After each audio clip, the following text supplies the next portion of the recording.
I want to thank everyone who's on the line for taking time out of your busy schedule to attend our webinar today, which we've entitled Lost Our Senses. We certainly hope we haven't. Getting an accurate 2020 count during the COVID pandemic. I'm Dr. Connie Citro. I'm Senior Scholar with the Committee on National Statistics at the National Academies of Sciences, Engineering, and Medicine, and I'm delighted to be your moderator. Our webinar today is sponsored by the organizations you can see, the Population Association of America, the Association of Population Centers, and the Census Project. And we're all grateful to Congresswoman Lucille Roybal Allard and her staff, especially Dr. Debbie Jessup, for supporting and promoting this event. PAA is a professional association of over 3,000 demographers, sociologists, economists, who conduct policy-relevant interdisciplinary research on all aspects of human population change. Now, population scientists, whether they're in the public, academic, or private sectors, rely on data from federal statistical agencies for their research. And they view the Census Bureau's data on our socioeconomic and demographic characteristics as the gold standard. Therefore, ensuring the integrity of decennial census data and supporting an independent, fully funded Census Bureau are major priorities for PAA. As I'm sure you're all aware, we're in the midst of the 2020 census, mandated in Article 1, Section 2 of the U.S. Constitution. This is the first online census and the first to be directly affected by a global pandemic. The pandemic has presented the Census Bureau with unprecedented operational and fiscal challenges, necessitating an unprecedented request to Congress to extend the statutory deadlines for delivering key census data. They've asked for a 120-day extension, first to deliver the state counts for reapportioning seats in the U.S. House, followed several months later by the detailed data that are used to redraw legislative districts. The nearest comparison for the history buffs among you is the 1920 census, which was conducted in January-June 1920 on the heels of the 1918-19 influenza pandemic. This census took longer than they had expected to complete, in part due to the reluctance of people to sign on to be enumerators, interviewers, when no one knew at the time whether that flu was going to resurge or not. But the claim to fame for 1920 is that it was the first and only census after which Congress failed to reapportion seats in the U.S. House. Okay, back to 2020. Our first panelist is Al Fontenot. Now, he's Associate Director for Decennial Census Programs at the Census Bureau. He's the one who's got to make this train get into the station. He's going to update you on the 2020 census operations. And I should say that conducting a census, pandemic or no, is a monumental task because of the diversity of our population and their living situations. So our second and third panelists are going to discuss how the proposed extended schedule could affect the count of two important groups. First, Matt Snip, who's Professor of Humanities and Sciences in the Sociology Department and Vice Provost for Faculty Development, Diversity Engagement at Stanford, will address enumeration concerns for American Indians, especially those living on rural, remote tribal lands. And then Dr. Dudley Poston, who's Emeritus Professor of Sociology at Texas A&M, will talk about the challenges of enumerating college students. Okay, I have to go over a few housekeeping matters before we can get to the substance of our session. The speakers aren't here to express or advocate for policies or anything like that. And any positions they express are their own and not necessarily those of PAA or the other co-sponsors. Their slides and bios will be posted along with a recording of the webinar on the PAA homepage after the event today, and all of you will get a link. The speakers have a limit of 15 minutes and they're being timed. I will then moderate a Q&A session after the speakers have concluded. If you've got questions, you're all on mute, so you have to put them in the chat box. I'll summarize them and direct them to panelists. And when you pose your question, very important, state who you are and what organization or media outlet you represent. Thank you. And I'll now turn things over to Al so you can learn about what's actually going on with 2020 as we speak. Thank you. Thank you, Dr. Citro. I appreciate your introduction. I would like to say thank you and good afternoon or good morning, depending on where in the country you're located, to the distinguished members of the panel, Dr. Hello, can you hear me? Hello? Yes, we can hear you. Okay. And also to the Population Association of America and guests. I hope that I'm able to manage the census better than I've been able to manage getting onto this WebEx event, because this has been a unique experience for me. Slide 2, please. We are excited today to let you know that we have over 91,600,000 housing units responding to the census so far, with 33 days left to the official start of non-response follow-up. If you recall, our goal was 60.5 self-response rate by the official start of NRFU, and we're now at 62%. The slide says 61.9. This morning, I was told we went to 62%. When we designed the 2020 census, we wanted to design a safe, secure, and easy internet response option to allow people to easily respond using a computer, a tablet, or a smartphone. We wanted it to be safe, secure, easy, and dependable. Over 73 million housing units have chosen to respond using our internet instrument, which has not had a single minute of downtime since we invited people to respond online on March 12, 2020. Everyone's fear was our system would be crashing under load and we would not be able to sustain the system. It has not had one single minute of downtime. When we designed it, we knew that no matter how safe and easy we made it, some people would not want to nor be able to respond online.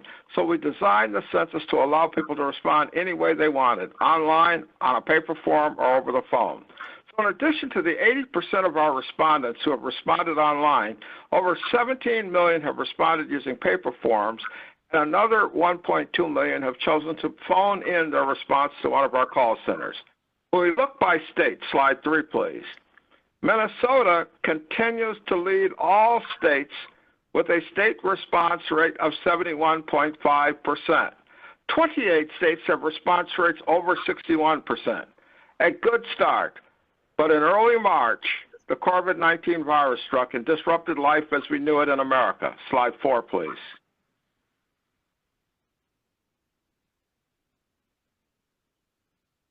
At the Census Bureau, we had to pause and adjust our plans and rethink our operations. We determined that we must adjust our operations in a way that would protect the health and safety of our employees and the American public by implementing health guidance from federal, state, and local authorities on how we could most safely and effectively interact with the public. And critically, we had to make the adjustments in a way that ensured that we would still be able to conduct a complete and accurate count of all communities in the nation. We began by delaying the start of operation by 30 days. And during that time, we assessed the magnitude of the crisis. We made a further decision to delay the start of most critical operations by approximately 90 days. On our website, we have a table of all the key operational adjustments that we implemented. Slide 5, please. I am going to focus on a few key operations at this point. First, we extended the end date for self-response. So instead of ending self-response on July 31st, we extended the timeline to allow people to self-respond until October 31st, 2020. Then we moved non-response follow-up operations from the period of May 13th to July 31st to 90 days later, starting August 11th through October 31st. Slide 6, please. I will speak later about some of these operations. Slide 7. The key dates, though, are on this slide, highlighted in green. Indicates we've asked Congress to waive our statutory requirement to deliver apportionment counts to the President by December 31st, 2020, and allow us instead to deliver the counts by April 30th, 2021, and waive the requirements to deliver the redistricting counts to the states by April 1st, 2021, to move that date to July 31st, 2021. A 90-day delay in the apportionment counts and a 120-day delay in the redistricting accounts. Slide 8, please. We then began to plan how to safely resume our operations. We monitored the changing conditions at a state and local levels using daily information from FEMA, from the CDC, from state and local authorities, and we began to conduct a phased reopening strategy to resume our first field operation, Update Leave, and to resume operations at our 248 area census offices, our 2 paper data capture centers, and resume our staff onboarding and fingerprinting operations. Using 3 key considerations. Slide 9, please. 1, has the state officially begun phased reopening? 2, does the state data and the data from federal gating criteria, Health Human Services GeoHealth Dashboard, the FEMA risk data, and census data analysis all support a restart decision based on assessing health risk? And thirdly, can we safely start operations and meet the safety needs of both our employees and the public? Slide 10, please. We began with a phased restart of our Update Leave operation. This is an operation designed to occur in areas where the majority of housing units do not have mail delivered to the physical location of the housing units. Instead, a census worker will deliver a 2020 census invitation to those housing units. On March 18th, we suspended operations and pulled our staff from the field. We had completed approximately 11% of the workload. We began our phased operations of returning to the field on May 4th. In the first week, we returned in 13 states. Over the next 5 weeks, we continued to reopen our operation in states that had reopened and that our data confirmed were safe to resume operations. By June 7th, we had opened operations in all 50 states, the District of Columbia, the Commonwealth of Puerto Rico, and we had commenced our Update Leave operation. Today, we are at 99.15% complete, and the remaining areas that we still have left are those offices we opened the week of June 7th, the last week, because they remain closed because of pandemic impacts in those areas. The primary work left in that less than 1% that we have left to do is in the Navajo Nation in Arizona and New Mexico. And we have been working closely with the tribal government and currently have a full complement of staff working there and will work and complete that operation. I want to cover some of our other operations that focus on what we classify at the Census Bureau as hard to enumerate populations. Slide 11, please.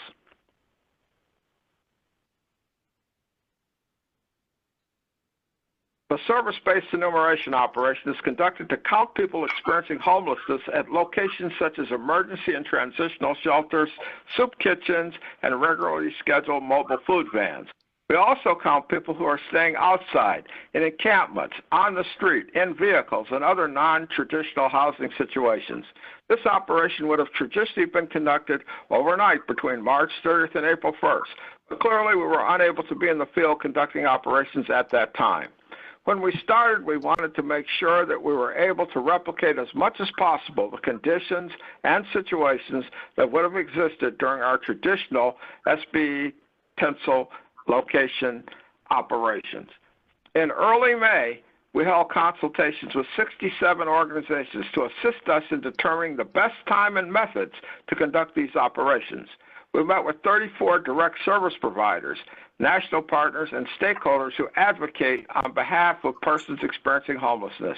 We met with 30 city, county, and state governments and 3 federal government agencies that provide services to persons experiencing homelessness.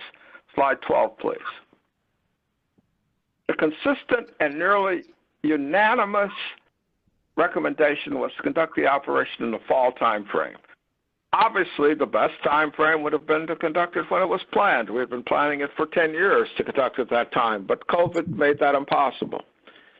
So we looked at some of the reasons that they felt that the fall time frame would be the best. It included seasonality. The homeless service providers felt that people move around based on the weather, and late September more closely mirrors where people would have been in March. Summer also is more difficult to count people experiencing homelessness as fewer people use shelters, and it would limit our ability to collect meaningful administrative records from shelters on people who are spending the nights there. Also, people would be more spread out. Service providers are burned out because of the pandemic, and they're critical partners to helping us get a complete and accurate count. The end of September gives them time to regroup and fully prepare.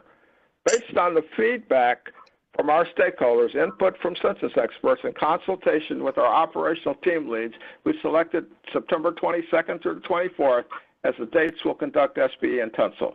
Slide 13, please. Another critical population, while historically not necessarily undercounted, but facing unique challenges in 2020 is college students.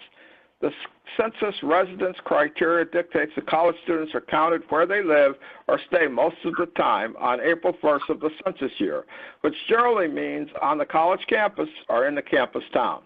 We have 2 ways we count college students. One, if they live in a university-owned housing, they are generally counted as part of our group quarters operation. Approximately 50% of this group would historically have been counted by administrative records from the University Housing Office, and 40% would have been counted by a census worker dropping off a stack of questionnaires at the dorm and then picking them up after students completed them. The balance would have been counted by an enumerator knocking on dorm room doors. With the virus, most schools had suspended classes or moved to online education and sent students home. So we are requesting that those schools who had used drop-off pickup method or dorm room enumeration move to providing roster-based information either electronically or on paper. Schools are in the process of making that transition, and as of July 1st, we have received data from over 50% of the student housing facilities. The second way we count students is students who do not live in university-owned housing but live in privately owned rental property in the town surrounding the university. They were normally enumerated through self-response with the rest of the population, and if they didn't respond, we collected their information during an operation we called early NORFU, early non-response follow-up.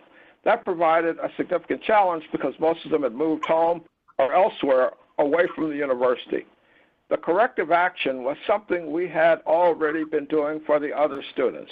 On June 17th, our staff began reaching out to college administrators to ask them for the administrative records with the addresses of the off-campus students. The director of the Census Bureau sent a letter to college and university presidents to ask their support in having their staff provide these records so we can match individuals and ensure that they are counted in the right place. Congress is also considering legislation to grant a waiver of FERPA to ensure that schools provide the needed data to the Census Bureau. Slide 14, please. The largest and most critical operation that we do in the field during the census is non-response follow-up. We'll have approximately 248 area census offices and 500,000 enumerators visiting the housing units of persons who have not self-responded to the census. We have 3 key decision points to evaluate before we activate an in-person enumeration activity. 1, is it safe to work? We'll conduct in-person interviewing in locations where we can minimize the risk, again, to our employees and to the American public.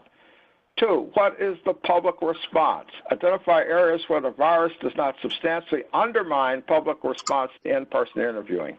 Are there patterns of behavior such as open barbershops, relaxation of public gatherings, other situations that would match up with a public engagement that would be similar to conducting a personal visit? And thirdly, are our workers available? Are they willing to work? Is the appropriate personal protective equipment in place, and is our data collection equipment staged and ready for use? Slide 15. Slide 15. Thank you. We're on 16. You're showing 16, but okay. There we go. In each operation in the 2020 census, we've begun with a soft launch prior to launching full operation.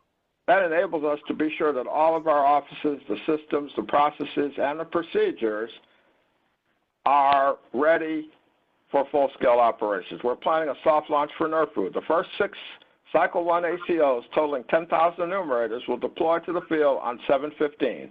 Those ACOs are posted on our website and listed on my slide.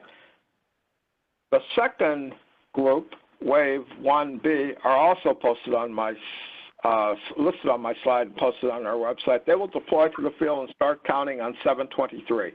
We'll have a third group, Cycle 2, which will deploy to the field on 7/30. Slide 16. The last item I would like to cover is a series of actions we're taking to ensure that all operational changes, delays, and phased activities do not negatively impact the quality of the census. Special teams with expertise from within the entire Census Bureau in the area of statistical methodology, field operations, acquisition, and utilization of administrative records, and in the social, demographic, economic, and housing subject areas have been assembled to supplement the existing expert teams and provide extra focus on data quality. Multiple working groups have been assembled to help identify new and emerging ways to assess or ensure quality real-time and post-data collection, and work with the existing operational teams to implement needed adjustments and changes. I thank you very much for your time and interest. I see my time has expired. I turn it back over to our moderator.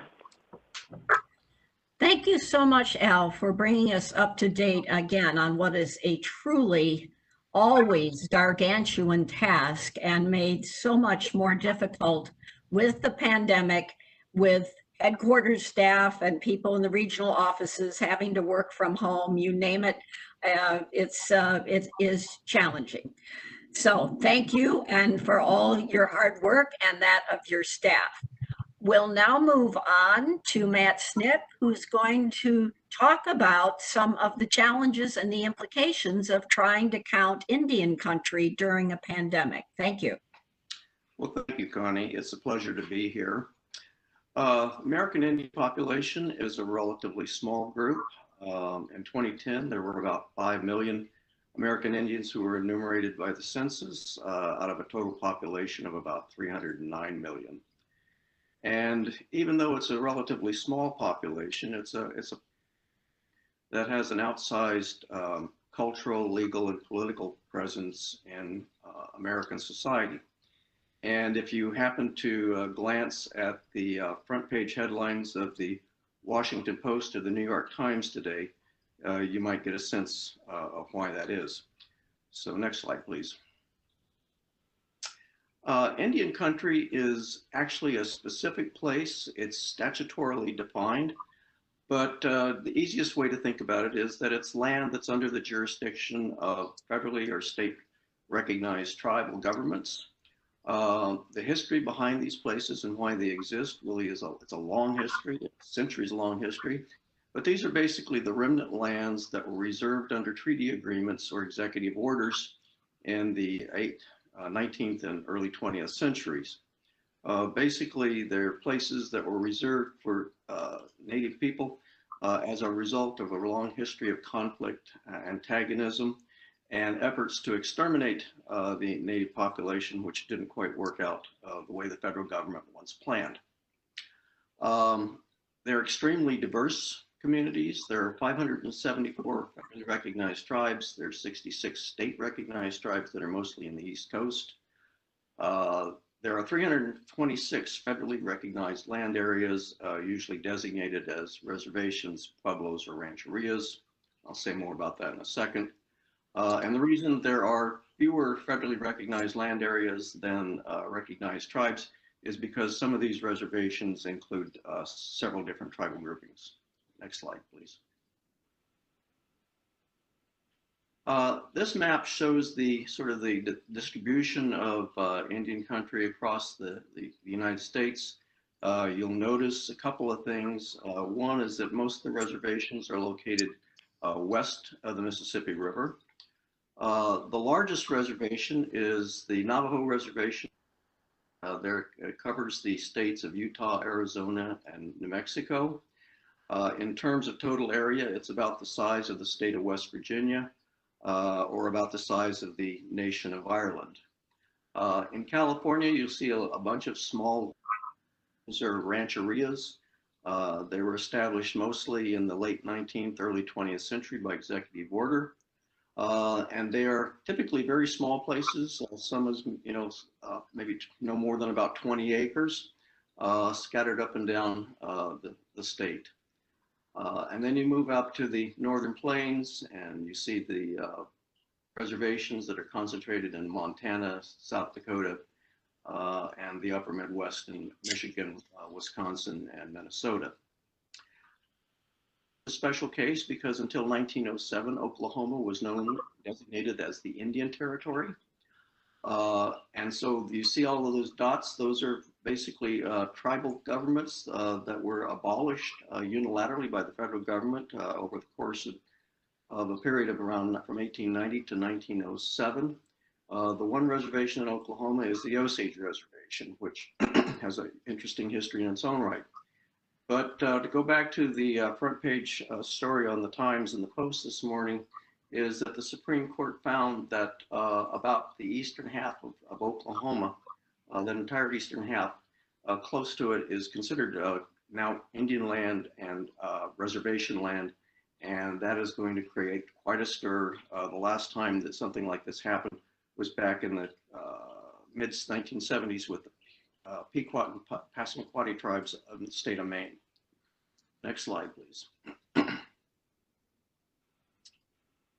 Next slide. Okay. So the unique political status of American Indians is that they retain rights of sovereign self-government.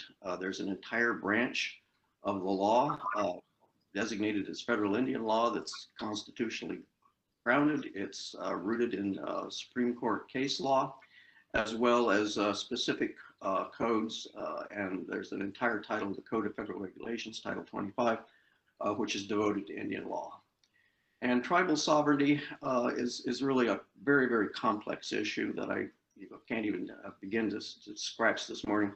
But in a nutshell, tribes are subordinate to federal authorities, but for the most part, they're exempt from state jurisdiction, with the exception of state-recognized tribes. Next slide, please. I'm not going to read this entire paragraph to you, but I would bring your attention to the last sentence, bolded in red, and which is a statement by Chief Justice John Marshall that tribes possess a nationhood status and retain inherent powers of self-government. Next slide, please.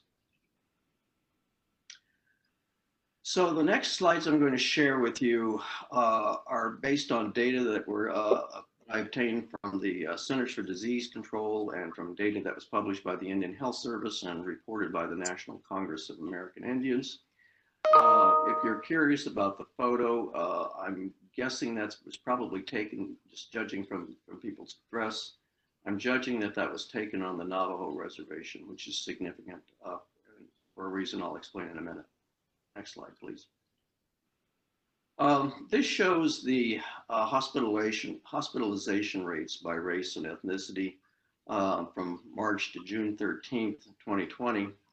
And what you can see here is that the American Indian Alaska Native population has by far and away the highest hospitalization rates of any group in American society, higher than African Americans, higher than Latinos, higher than Asians, and much, much higher than the non-Hispanic white population. Next slide, please. These data are from the Indian Health Service. This just shows the climb and the number of cases. And this is for Indian Health Service service areas. So these are hospitalization cases of COVID that have taken place in Indian country, not in other places. IHS is focused primarily on reservation populations. And you can see that nearly 20,000 cases were in place as of around July 1. Next slide, please. This is a bar graph showing the distribution of COVID cases as of June 29th this year.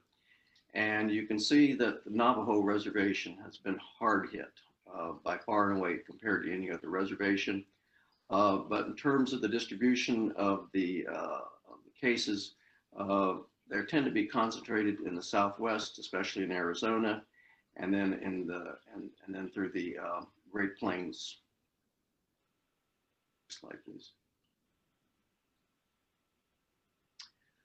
So turning to the census and the impact of COVID, what this shows is that it shows the 2010 population for the 10 largest reservations and the response rates as of July 1st, and the response rates in parentheses are interim response rates.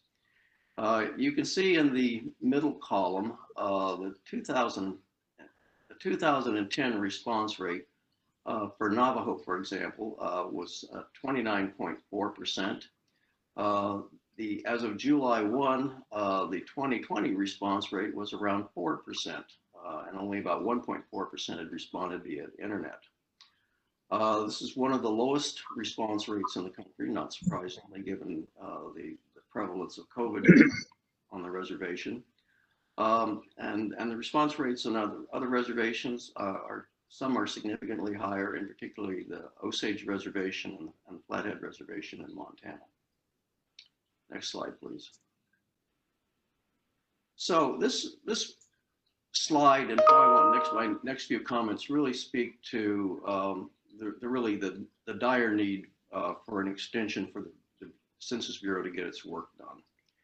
And so March 13th, we had the federal emergency declaration.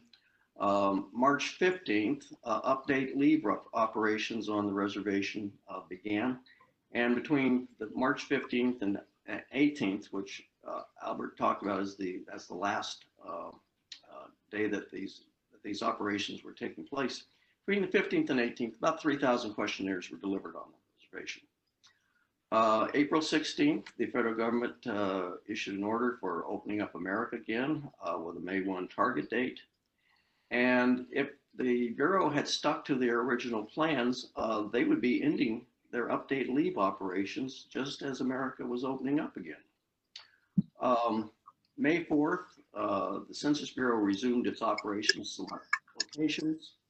And through May 4th to June 12th, the update leave operations resumed, as Albert mentioned. On Navajo, they are continuing to do update leave, and this will probably continue until around August 7th. And the revised NRFU schedule is not until August 11th to October 31st under the revised plan.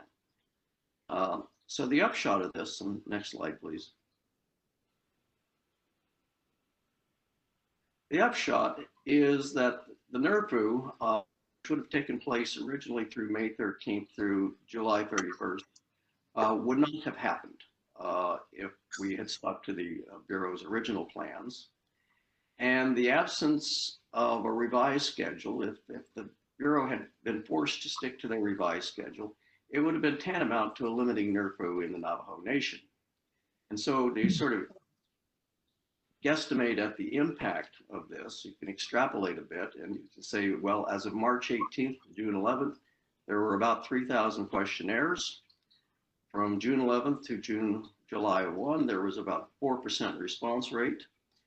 And that if in the absence of a revised schedule, the July 1 to July 31st, the best guesstimate would be a response rate in the vicinity of 8 to 10%. And what this means is that in the absence of a non-response follow-up, the possible total response rate would have been 19 percentage points lower in 2020 than in 2010. Next slide, please. So the bottom line for Indian Country is that the revised schedule that the Census Bureau has adopted is allowing time for non-response follow-up. And it's an inescapable necessity for the Navajo Nation and everywhere else in Indian Country. And to do otherwise, if the Bureau had done otherwise, it would have certainly assured an unprecedented undercount of American Indians and Alaska Natives, a group which has traditionally been undercounted in the past. And so with that, I thank you very much, and I appreciate taking your time this morning.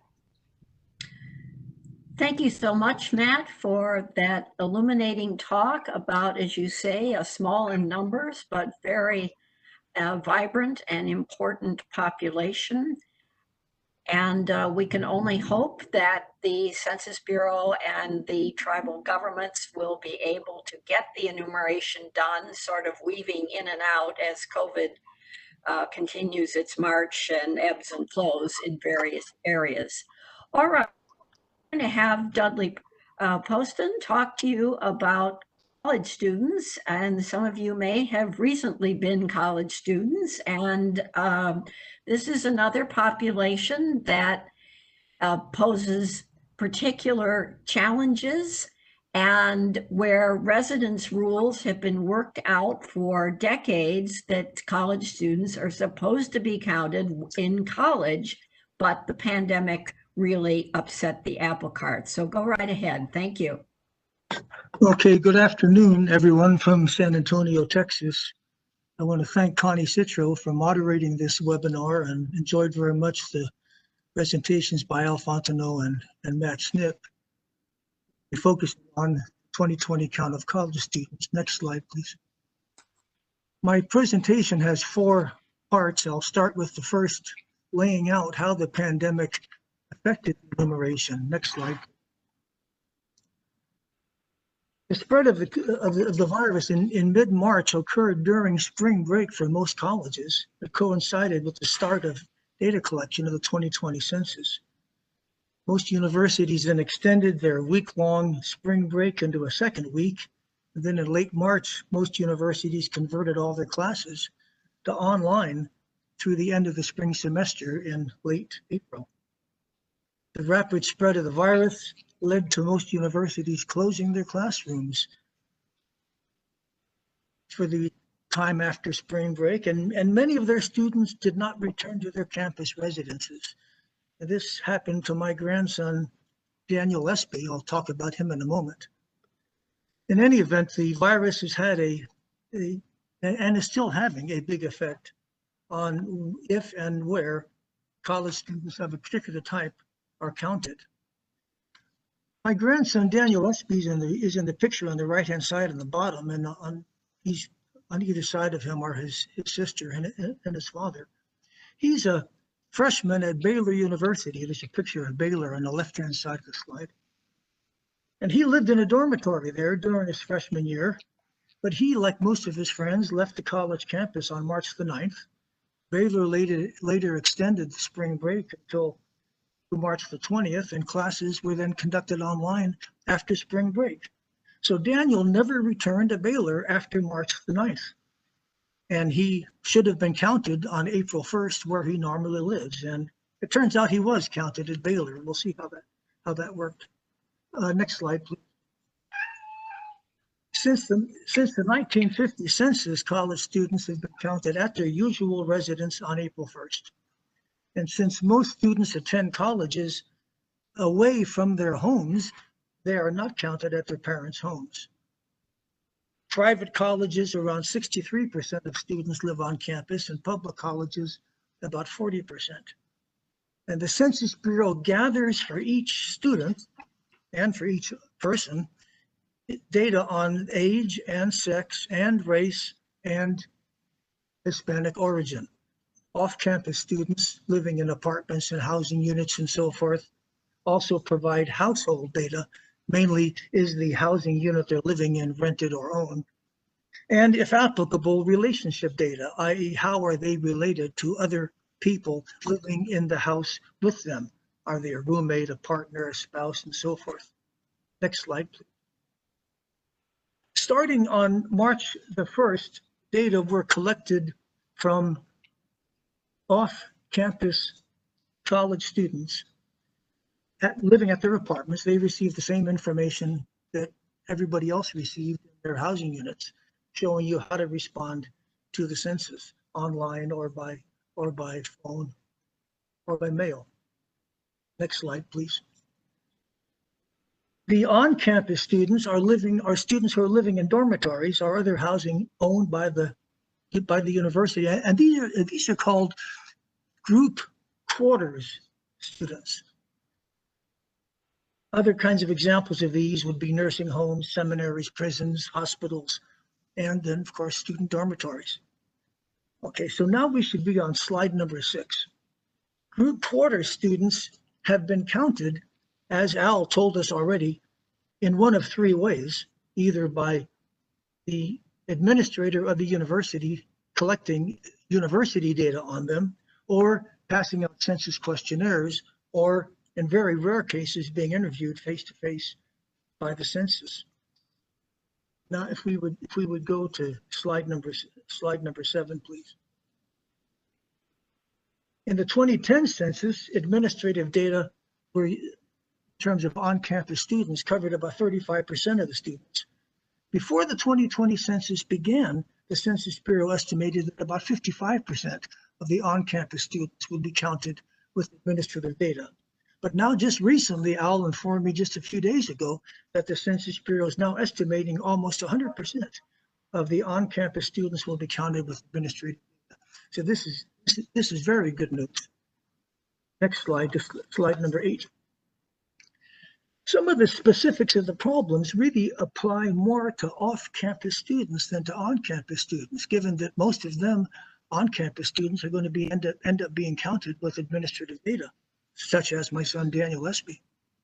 But students living off campus receive the questionnaires, receive the census instructions, just like all of us did, about right at the beginning of spring break, but many of them did not return to campus at the end of the break.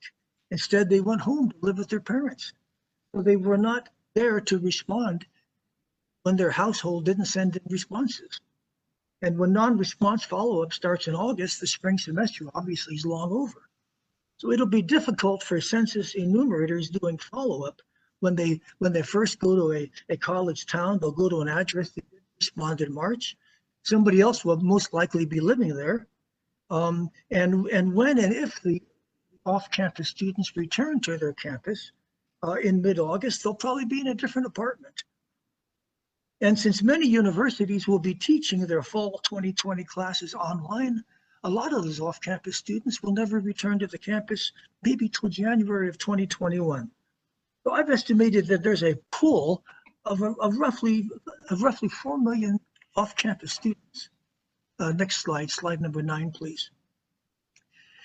Al mentioned this already. In mid-June, Census Bureau Director Stephen Gillingham sent a letter to all the college and university presidents requesting that they provide roster information for the off-campus students in their school. And as Al mentioned, this information would permit the Census Bureau to count the off-campus students where they normally would have been residing on April the 1st. The on-campus students, were not so much worried about them because it looks like most of them are going to be counted via administrative data. Next slide, number 10. So this is the fourth and final part of my talk. Some of the implications of counting college students. Why is it so difficult? Well, number one, 4A, there are loads of students. And this slide shows you all the different categories of students, but the key part is almost 20 million students attend colleges and universities. Next slide, please, slide number 11. Population size also assigns how many representatives each state will receive. Research that I've conducted prior to the beginning of the virus, and assuming regular population changes from 2017 to 2018 to 2019 and so forth, shows that Texas is going to be the big winner and will receive 3 states up to 39, Florida 2, and then several other states receiving one new seat. And in parentheses alongside the state, I've put how many seats that state will now have. And then the losers, 10 states, will lose seat. At the very bottom of the slide, I've noted that Texas will receive its 39th seat as the 433rd seat. Remember, there are 435 seats to be assigned. Florida is going to get its 29th seat as the 434th, and New York is going to get its 26th seat as the 435th. Now, if there's serious undercount in any one of those states, they will not receive that final count or that final seat. And the state now that's ranked 436, and that's Alabama. Alabama, if there were 436 seats, Alabama would get it. If Texas or Florida or New York or any of those states down toward the bottom don't have the populations that we're projecting them to have, they're not going to get that seat, and Alabama's going to get it. Texas only has to be undercounted by 200,000 people or so to lose its 39th seat, and it would go to Alabama. Next slide, please. Another reason why the count of college students and the count of everyone is so darn important is because there's so much money allocated on the basis of population counts. Federal government uses data from the decennial census to determine how much money is distributed to the states and their counties and cities and households. Every year, the federal government allocates over $1.5 trillion, 1.5 trillion, based on decennial census data. My state, Texas, receives every year about $102 billion. Texas will lose over $700 million a year if its population size in 2020 is undercounted by around 200,000 people.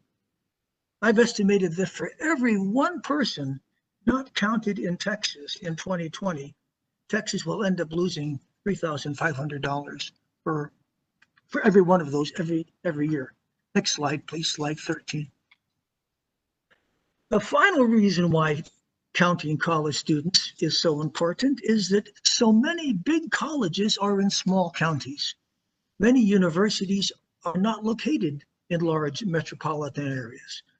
College students overwhelm the demography of the counties of places with large universities. My university, Texas A&M, is a good example. Other examples would be Penn State or Indiana University, University of Kansas, Virginia Tech, Cornell. I taught at Cornell in the late 80s and early 1990s. That's just a very small Tompkins County. So Cornell runs all of Tompkins County. Utah State, Missouri, Illinois, University of Mississippi, Alabama, Auburn, all these places. They're all in small areas. Texas A&M has an enrollment on campus of over 64,000 students. Brazos County is 226,000. Texas A&M students overwhelm the demography of Brazos County. Next slide, please, slide 14.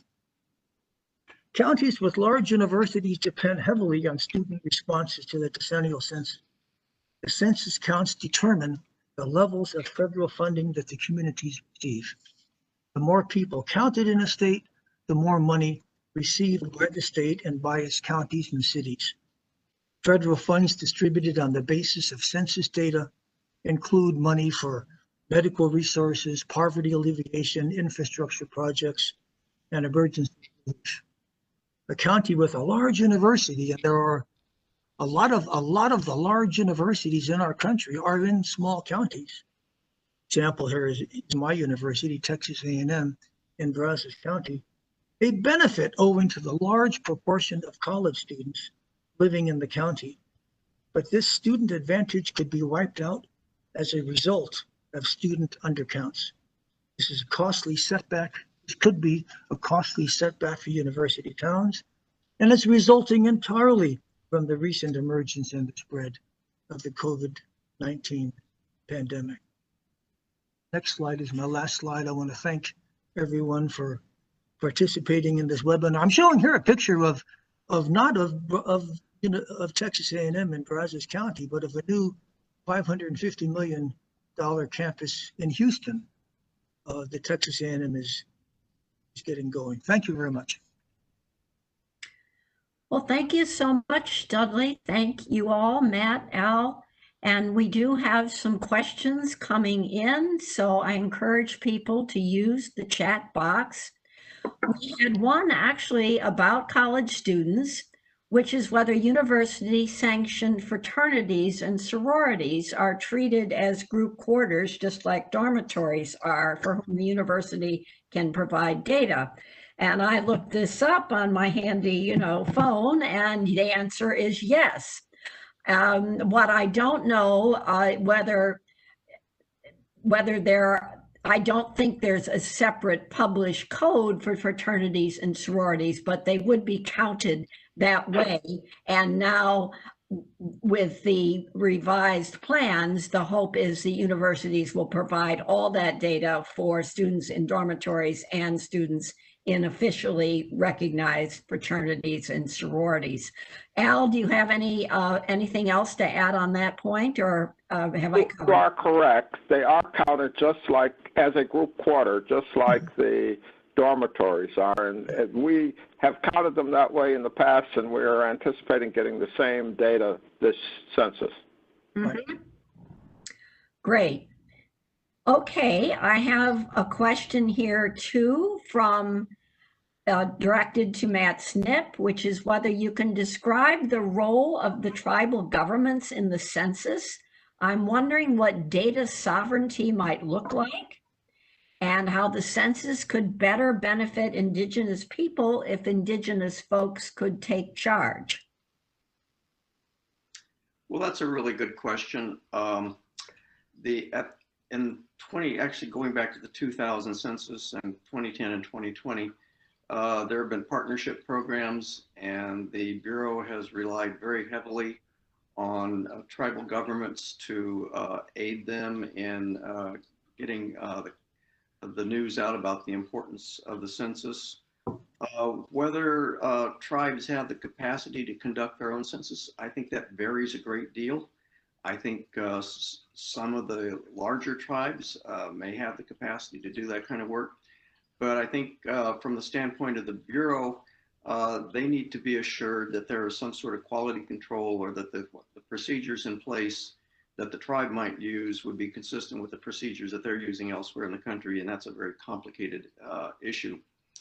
In terms of the capacity, I think some tribes could, other tribes can't or couldn't. And it's going to be highly variable. Okay, I have a couple of questions that relate to NERFU, but first I want to ask a question which is, I'm sure, on the minds of states that have redistricting decisions that by law they are supposed to make very, very promptly, and how they're going to be affected by this change in schedule. And I'm afraid the answer is going to be that they will have to figure out what they're going to do. The Census Bureau has said, okay, we're going to release the 50 state count, so you know the number of seats by April instead of December. And the redistricting data all out by July, and maybe that can speed up a little bit, but again, that is considerably later. So if any of you have any thoughts about that, but I think states that have laws or constitutional requirements for speedy redistricting because they have, for instance, off-year elections, are going to have to decide what to do and get going on it. Right. This is Al. The Census Redistricting Office is one of the areas that reports into me, and they have been actively working with the state redistricting staffs in all the states right now to work to provide them with as much early information, geographic information, that helps them plan and prepare for their redistricting activities. Clearly, some states, because their legislatures only meet every other year and they have requirements to do things early, are looking at whether they have to adapt different changes to their state constitution or different laws related to their redistricting process. We are working with them to provide those states that have early elections in 2021 at the beginning of the cycle when we start to distribute that information, and we're doing everything we can to accommodate and help those states at this point. All right, thank you. Thank you. I think it's just a task of everybody recognizing the reality of where we are and working together. Okay, there are some questions that relate to non-response follow-up, known as NRFU. The Census Bureau is one of the leaders in acronyms, and if you're at all interested in following the census, you kind of need to learn some of these, and NRFU is an important one. One question is, and let me just go through this first before, Al, you try to take these sets of questions. What about the problem that people may not be willing to talk to NRFU enumerators, and that there could be a lower percent of people being counted at the end of NRFU? And remember, we've got over a third or more across the nation of the households that have not yet been accounted for in the census. Relatedly, there's a question about that the person understands there are 3 cycles for NRFU with the soft launch. And will the NRFU operation change or look different in states and counties that have rising COVID-19 cases? So Al, if you have thoughts on those issues, and then I have a question myself about if we do wind up with a lower response in NRFU. In other words, we don't get everybody counted. All right, number one, there are always people who are not willing to talk to the enumerators. We anticipate, though, with COVID, that could be higher than we would have seen in a normal year. One of the things we're attempting to do, and we're going to be spending an extra $100 million in outreach money, in communications and media, in the period from the beginning of August through September, to drive people to self-respond and not have to have an enumerator come to your door. If we can push the self-response number up by people just deciding to respond on the phone, on paper, or on our internet instrument, that will reduce the number of people who have to respond to someone coming to their door to conduct NRFU. We're working with various communities to get trusted voices in those communities, the pastors, the teachers, the medical staffs, to encourage people to participate in a safely, socially distanced interview process with census workers who will come to your door with a mask, who will stay 6 feet away, who will conduct the instrument without any physical contact. And we're working very hard to encourage people to participate. The unfortunate thing is people will participate in going to their bars and going to their beaches, but they won't participate in talking to the census enumerator. So we're trying to let them know that participating in the census is important for your community, to make sure we have the healthcare facilities, making sure we have the infrastructure in your community for the next decade. And so we're trying to make sure that message gets out very strongly. In terms of the 3 soft launches, we will still start the majority of offices on August 11th. NRFU will look the same across all of our offices, even those that started early. The one result we have from those that started early, it gives us flexibility if we need to move some of that staff to areas that we're having more difficulty collecting data. One of the pieces of information I received just this morning is that 80% of the staff that have been recruited as enumerators showed up for training yesterday and today for that first cycle 1A. That's normally the kind of percentage we get without the virus. We usually get maybe 78, 77% without the virus, because we have a lot of drop-off in our various phases, which is why we recruit so many more than we actually deploy to the field. But 80% turnout meant that the economy is driving people to take these good-paying jobs. And so people are showing up for the job, they're showing up for training. With our supervisors, CFS supervisors, which we needed 432 for the first cycle officers. We have 517 that have graduated from training. And so we're seeing good response from people coming for their census jobs. So that's been very helpful and very positive. The things we worry about are hurricanes, resurgence of the virus, and we're Right. approaching that by front-loading our operation, by hiring. We don't need 500,000 people to do this census. If I work the numbers, the number of minutes per case, the number of cases we have, the number of people I need about 240 people to do the census right now. But we're hiring 500. We're putting them in the beginning so we can get a good start on the season, so we can move people to areas that have low virus outbreaks. And if a virus outbreak comes, it doesn't totally disable us, because instead of taking 12 weeks to do NERFU, we know we can pull it off in 6. So it becomes a case of being able to have the flexibility to manage that period. All right. Thank you, Al. I'm being informed that actually we're over our time. I don't know whether we have to quit or whether we can keep going. I still do have responses. I would like to respond to one question to say yes. The recording will be available on the PAA site and you'll get a link. But I need my instructions as to whether I can keep going for anybody who's interested in staying on. Please keep going, Connie. PA folks? Keep going. Okay. Going. Just heard that. All righty. Okay. Another, let's see. Trying to get things on in some kind of order here. There are questions about, well, what will happen if Congress does not extend the deadline?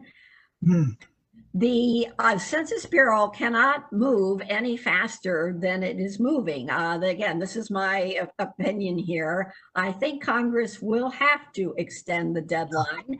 And if they don't, it just means the Census Bureau will be late. And that will just be how it is. So that, I think, is where we are. There is also a question about, is the Census Bureau under an obligation to provide data about citizenship down to the block or block group level by March 31st, 2021? As I understand it, the citizenship data, remember, there's no question on the questionnaire, but the Census Bureau has been enjoined by the administration to use administrative records to produce such estimates. It's part of the redistricting data. So I assume, and it will be with the redistricting public law file that comes out, so that that will be released on a flow basis leading up to the July 31st deadline that the Census Bureau has asked for. And if I'm wrong, I be corrected. But anyway, again, we have so many good questions that I just want to keep going here. One is about, is the Census Bureau, this gets back to NERFU and all the other operations, mandating all staff who interact with the public and those currently in the offices who are interacting with the public or with enumerators and so on to pre-screen for COVID-19 systems and in temperature checks before starting each workday? And if not, why? And if so, when was this mandate put in place and what are the specific screening procedures? So, Al, I think The answer is no, we are not. No, we are not, because we are not a health care agency. And the advice we had when we conducted the CDC was that there were so many ways to make a misdiagnosis by just using temperature screening and some of the more commonly used devices other than pure COVID testing, and we don't do COVID testing on our employees. Okay.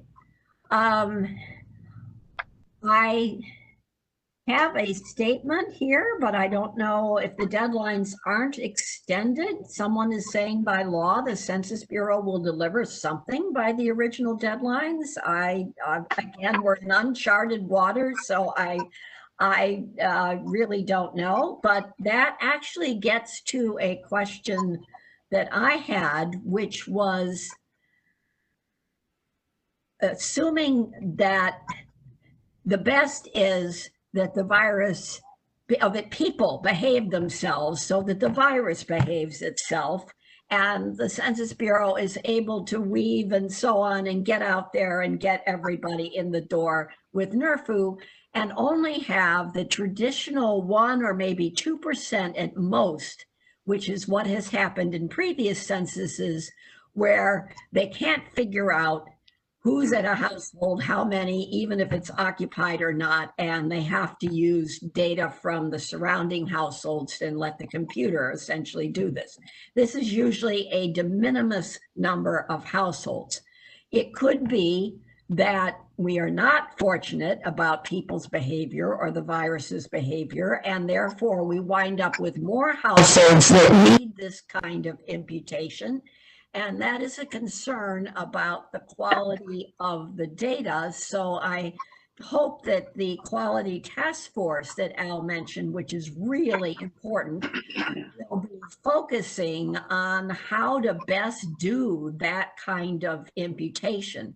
The Census Bureau won't just leave an address unaccounted for, but if you can't get any indication from self-response or from enumerators about the status of an address, then again, traditionally it's had the computer decide, again, for a small proportion of households.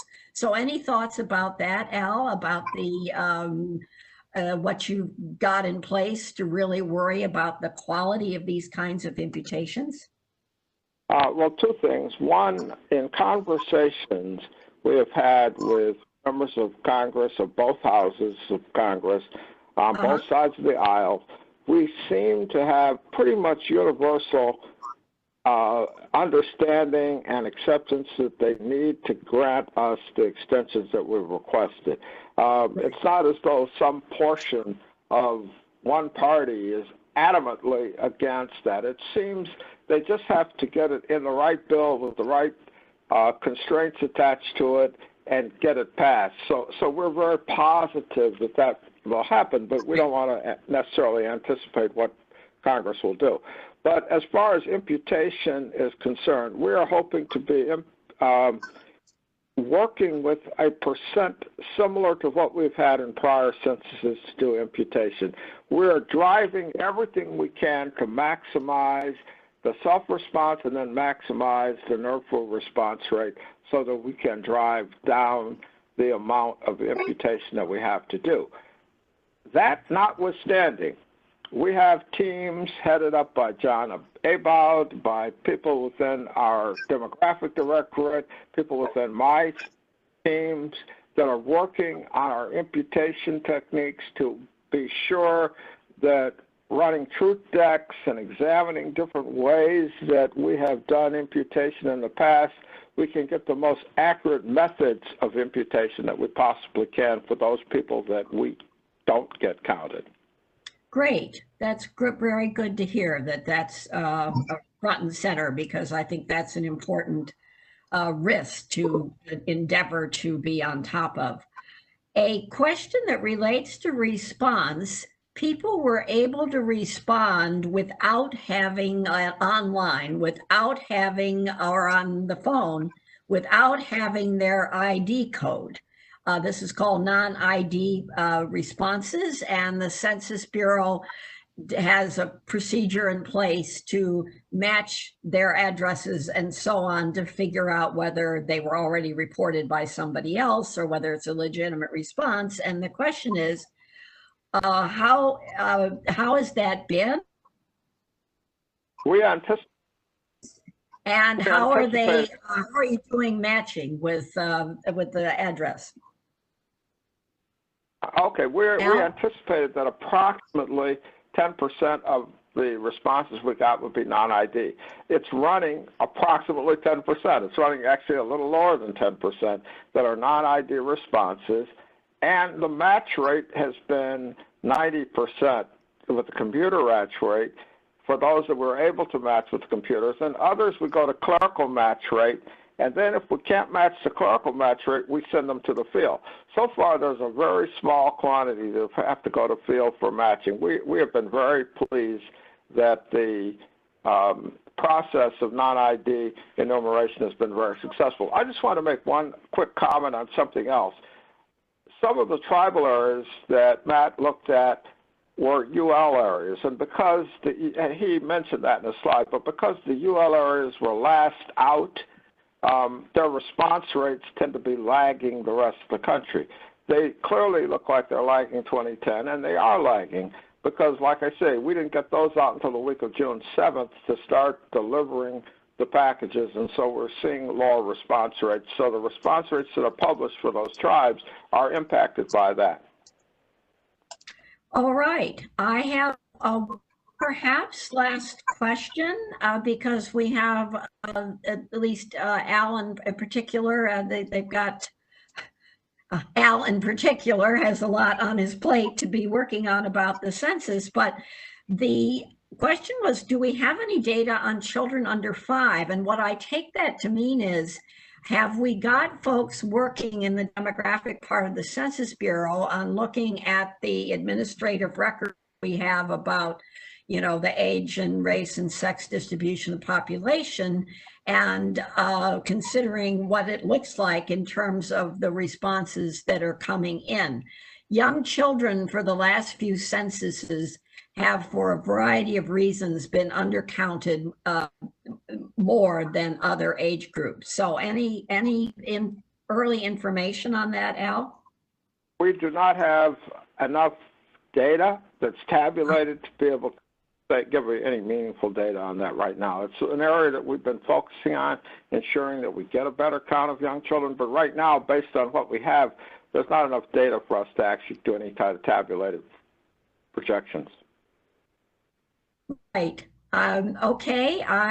I hope you'll be able to be looking at that, because traditionally, again, the evaluation of the census quality is from the use of administrative records and what's called a demographic analysis, births and deaths and immigration records for the national level, basically, and that's a really good evaluation. We also hope the Census Bureau will be able to take a decent enough post-enumeration survey, which it has used to give more detailed quality evaluation.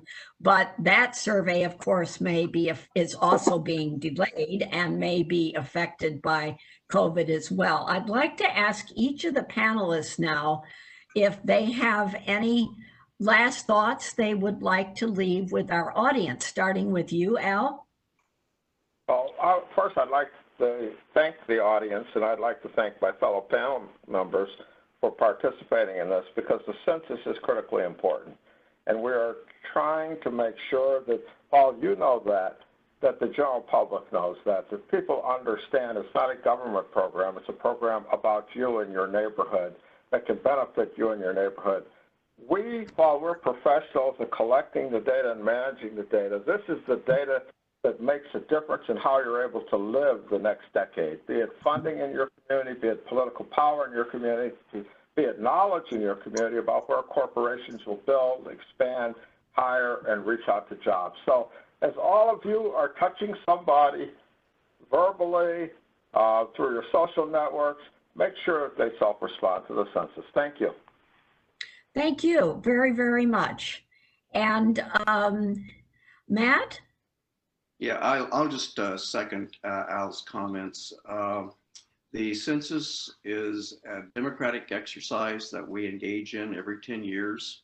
It's every bit as important as an election, and it becomes the foundation of our democracy. And so it's vitally important for every American to be accounted and counted accurately. And so I'm just deeply appreciative of people like Al and for all of their efforts, because the Census Bureau is staffed by professionals who are deeply committed to their job and do the very best job possible under sometimes very, very difficult circumstances. Thank you. Dudley? Well, I just want to second the comments of Matt and of Al as well. I think a decennial census might even be more important than the election every 4 years. But I want to thank the audience for tuning in today. Thank the Population Association of America for putting this on. and Connie and Al and Matt for your participation. I learned an awful lot today listening to all of you. Thank you very much.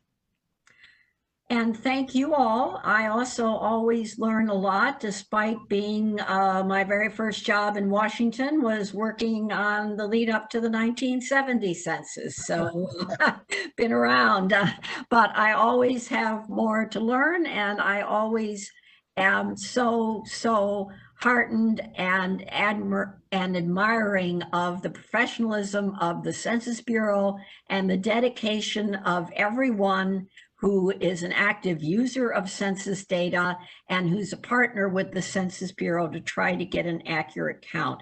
So thanks to PAA and everyone, and you will have our bios, our slides, the recording, all the information you need in soon. I'm not sure how PAA works this, but I understand everybody signed up will get a link, so you don't have to guess about when and where to look. So thank you all again so much.